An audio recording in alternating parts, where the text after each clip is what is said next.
Hello everyone, welcome or welcome back to my channel. I hope your preparation is going well and you are staying safe. So this video is about NICL Assistant Exam Self-Given Analysis by me and ये intro मैं पहले ही record कर रही हूँ. उसके बाद जो भी मेरे अटैम्प्ट्स रहेंगे वो मैं बाद में रिकॉर्ड करूँगी एग्ज़ाम के बाद. अभी आई थिंक सो मॉर्निंग के 6 o'clock हो रहे हैं. मैं इतनी जल्दी इसलिए उठ गई. वैसे मेरी 10:30 की शिफ्ट है बट मेरी सिस्टर की 7:30 की शिफ्ट है तो वो अभी जाएगी. दैन उसके बाद आई गो.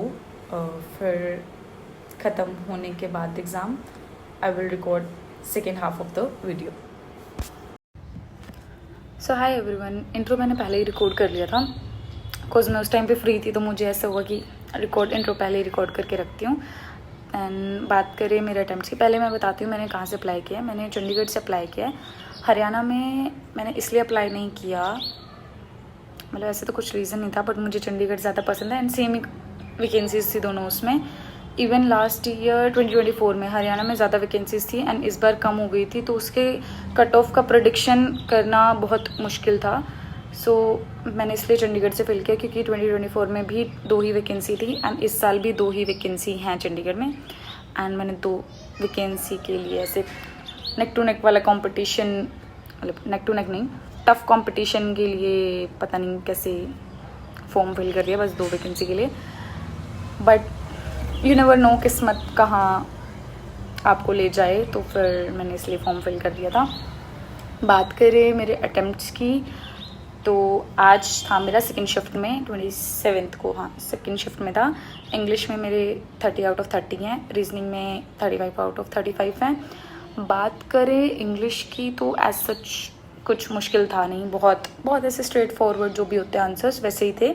एंड इंग्लिश में मेरे को तो कहीं कोई प्रॉब्लम नहीं आई. 5 मिनट पहले ही मेरा ओवर हो गया था. सेम रीजनिंग में एक पजल नहीं बोलते, सिटिंग अरेंजमेंट बोलेंगे, वो जो वेट्स के अकॉर्डिंग बिठानी होती है. उसमें क्वेश्चन था कि ए जो है उसका वेट बी और सी से ज़्यादा है. बी और सी से ज़्यादा है और सी का डी से ज़्यादा है वेट.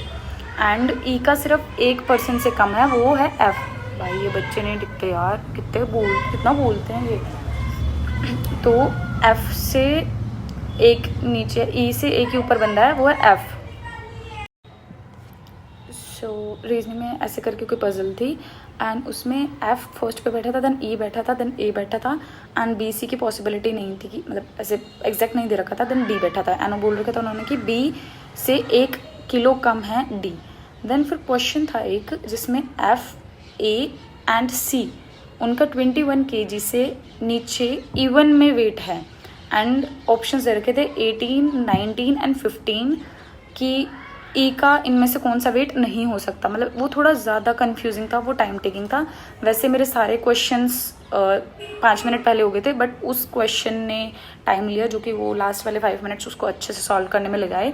तो आप मुझे पहले बताना कि आपने क्या आंसर किया. मैंने आई थिंक सो 19 नहीं हो सकता ये वाला किया था, नहीं 15 नहीं हो सकता ये वाला किया था.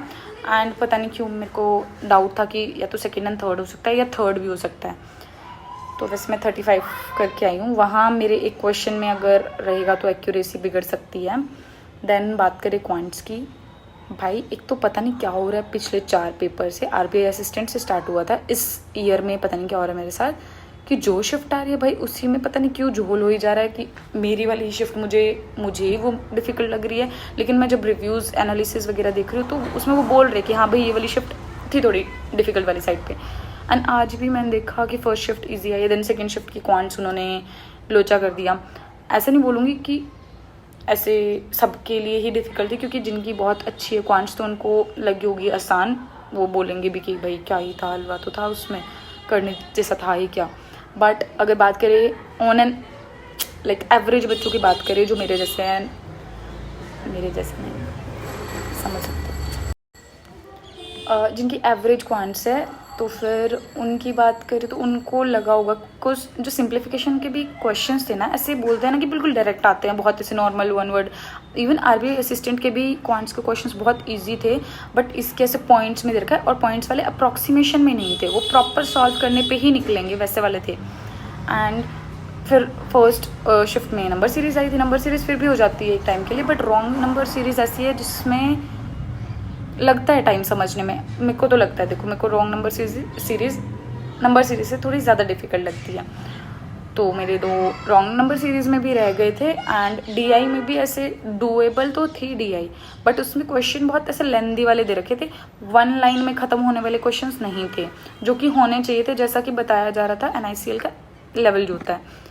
फिर मेरे अगर बात करें क्वांट्स में, मेरे 22 ही अटैम्प्ट हो पाए। एक क्वेश्चन मैंने एवरेज का किया था अरिथमेटिक से, इतना ही मेरे से हो पाया इतने टाइम में। मेरी स्पीड इतनी नहीं है क्वांट्स में। 22 अटैम्प्ट हुए। ओवरऑल मेरे 87 अटैम्प्ट्स हैं। कट ऑफ 84 पॉइंट समथिंग गई थी लास्ट ईयर। अब नॉर्मलाइजेशन का कोई इम्पैक्ट पड़े तो बात अलग है, वरना तो कुछ भी नहीं पता, मतलब देखते हैं क्या रहेगा। ऑल्सो आज RBI असिस्टेंट का एग्ज़ाम का स्कोर कार्ड भी आया प्रीलिम्स का, एंड वैसे मेरे को पहले से पता था कि मैं आउट हूँ, वो भी मैंने चंडीगढ़ से फिल किया था। चंडीगढ़ की कट ऑफ भाई 96.25 गई है सीरियसली, एंड मैंने वो बस ऐसे फिल कर दिया था कि कराएंगे। हाँ, मेरे स्कोर्स बहुत अच्छे आ रहे थे, मॉक टेस्ट में 90 प्लस ऐसा कुछ जा रहा था, बट इतने नहीं जा रहे थे कि भाई 96.25 मेरी कट ऑफ जाए। तो कमेंट डाउन करके बताना कि आपको मेरे RBI असिस्टेंट के मार्क्स जानने हैं क्या, कि कितने मार्क्स आए मेरे। बाय बाय एवरीवन, यही था मेरा एनालिसिस का part. See you in the next video. Next video होगी IBPS clerk, SBI clerk, IBPS PO mains preparation and NICL assistant की भी मेंस की प्रिपरेशन के बारे में होगी। अब होगा नहीं होगा वो हम बाद में देखेंगे जैसे ही रिज़ल्ट आएगा, बट हम मेंस की प्रिपरेशन करेंगे। Bye bye.